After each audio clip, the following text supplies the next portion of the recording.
Have you ever felt like everything was finally in the right place? Like the future was aligned, as if someone up above had lovingly crafted every detail. Evelyn felt that every morning when she woke up to the smell of the coffee Chosen made. She smiled seeing him organizing papers for the small design agency he had started with such dedication.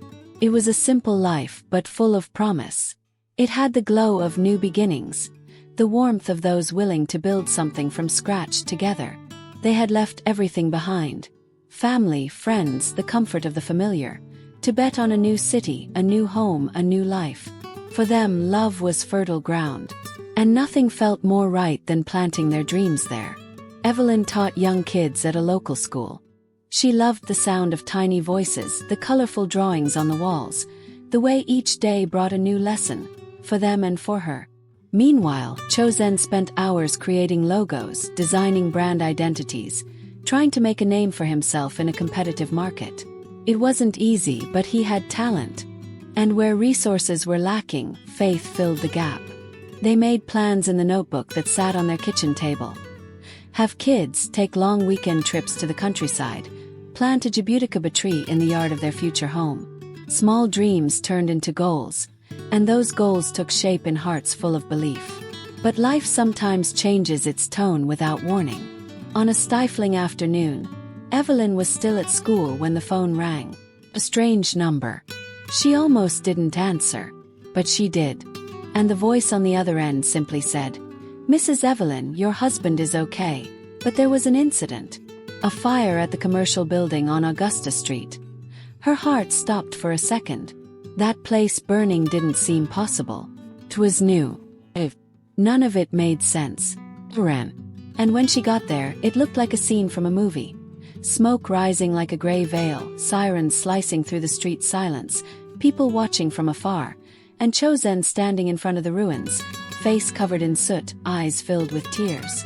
The fire had started in the building next door, where a short circuit hit the electrical system. Within minutes, the flames crossed walls and consumed everything. Equipment, projects, contracts. Everything they had worked so hard to build turned to ash. Chosen didn't say a word. Evelyn didn't know what to say either. That night, they sat on the couch, still smelling like smoke, clothes and hair soaked in it. And there, in silence, they watched hope slip through the cracks of what once felt certain. Insurance would take months. Clients disappeared.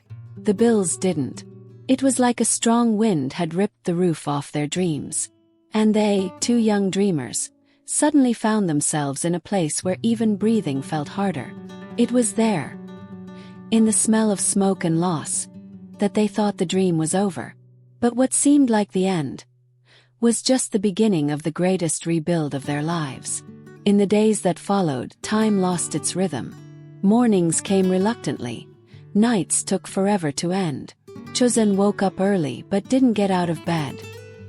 He lay there, staring at the ceiling, silently replaying everything he could have done differently. What if he'd picked another building, hired a different electrician, listened to the neighbor's warning about flickering lights? Guilt was a quiet but persistent visitor. He didn't say it, but he carried the weight of having failed. Her, them, the future they had so carefully planned. His mind was a loop of regrets, his body an anchor. On the outside, Evelyn stayed calm. She still went to school, still smiled at the students, still cooked dinner with love. But inside she was in ruins. Nights were hard. Sleep came like relief but didn't last. She'd wake in the middle of the night with a tight chest, like she'd forgotten how to breathe. Sometimes she shook for no reason. Other times she cried without being able to explain. It was like something inside her was screaming, but no one could hear. The silence between them was the cruelest part. It wasn't made of fights or blame, just absence. No words, no comfort, no connection. They looked at each other but no longer saw each other. Chosen avoided talking about the business, even mentioning the company's name.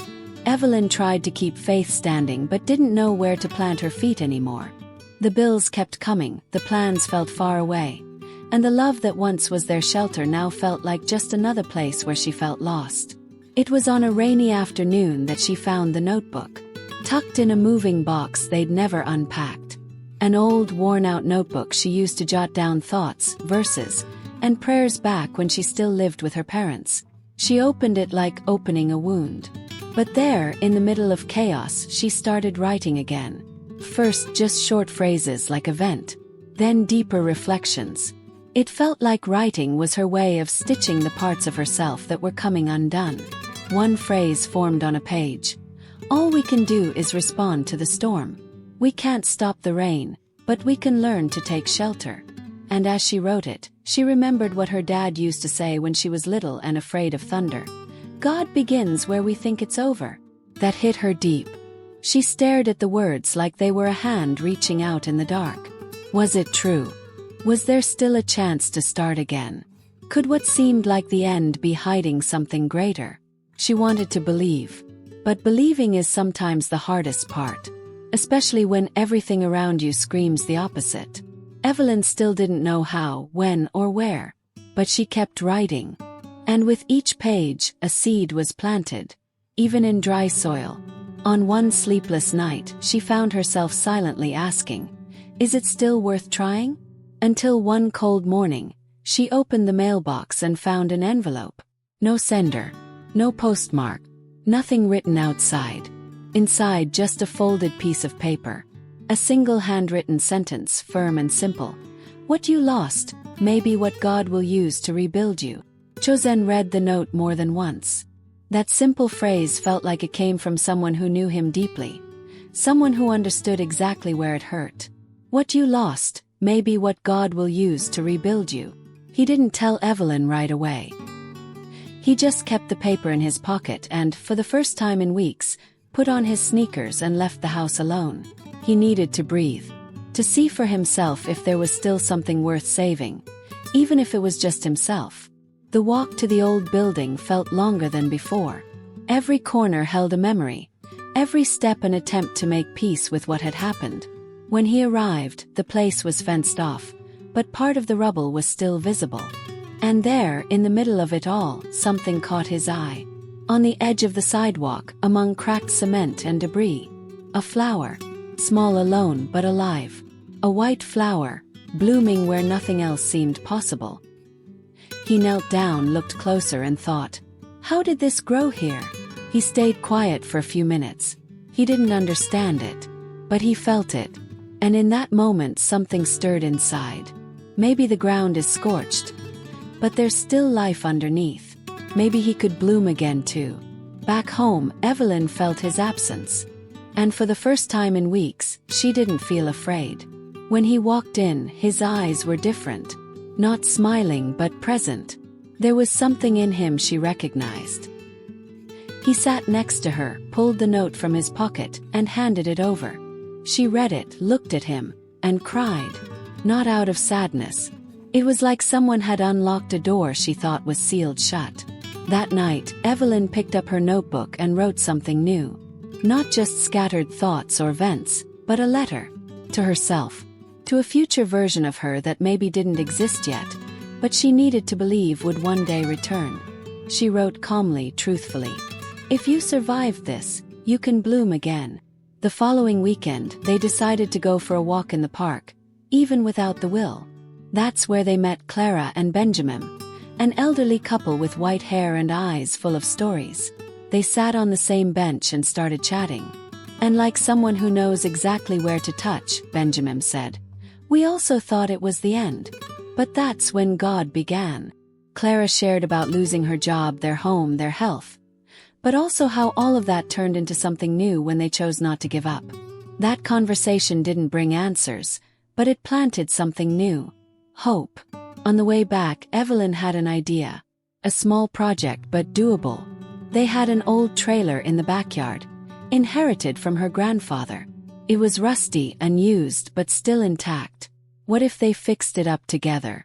What if that space became a new beginning? A mobile studio for Chosen, a cozy reading and writing corner for her. They didn't need much. Just faith and action. They spent the next few days working side by side. Cleaning, sanding, painting. Little by little, the trailer came alive. And so did they. The silence between them now had a new tone. a good kind of silence, one of understanding, of not needing to say everything to be heard. And when they tightened the final screw in the ceiling, Evelyn noticed something stuck there, an old yellowed page with neat handwriting. Though the fig tree does not blossom, I will rejoice. She read it out loud, turned to him and looked into his eyes. They didn't say a word, but in that look there was certainty. Something new was being born. Life in the trailer wasn't comfortable. The space was tight, the shower often broke, and street noises came in through the window cracks. But there was something there that didn't exist in the old house. Meaning. Evelyn and Chosen learned to live with little but see much. Breakfasts were now slow. Meals, no matter how simple, always came with a heartfelt prayer. Not full of requests but full of gratitude. They didn't have everything but they had each other. And that was enough to start again. The trailer had soul. Up front, Chosen set up a small studio with his old laptop, a repurposed wooden table, and paint scattered around. In the back, Evelyn added cushions, books, soft lights, and a wall of quotes she wrote herself. It was part refuge, part mission. They started recording short videos. Messages of hope. Words born from pain but rooted in faith. Phrases Evelyn once scribbled in her notebook now reached people online. They didn't know if anyone would watch, but they posted anyway. Slowly, messages started arriving. First a like or two. Then simple comments. This helped me today. I needed this. How did you know I was going through this? Evelyn read every message with teary eyes. Chosen smiled quietly, like someone hearing a distant answer. They still didn't know who had left the mysterious note. But now they knew what to do with its impact. They decided to become notes themselves. Living messages. Moving words. Seeds thrown into the cracked soil of others' lives. In one of the videos, Evelyn shared something that had been weighing on her heart. Maybe God didn't stop the fall, because you needed to hit the ground for the seed to sprout. Chosen drew a tree growing from a crack in the ground.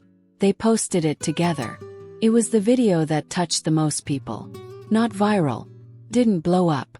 But it reached wounded hearts. That's what mattered. Their routine stayed simple.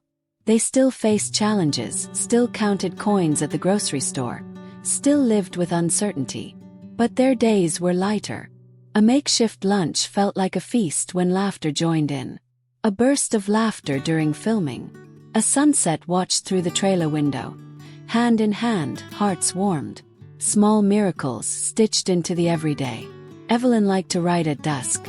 Sitting on a park bench, notebook in her lap, heart more at peace. Chosen was dreaming again, even if his ideas hadn't yet come to life.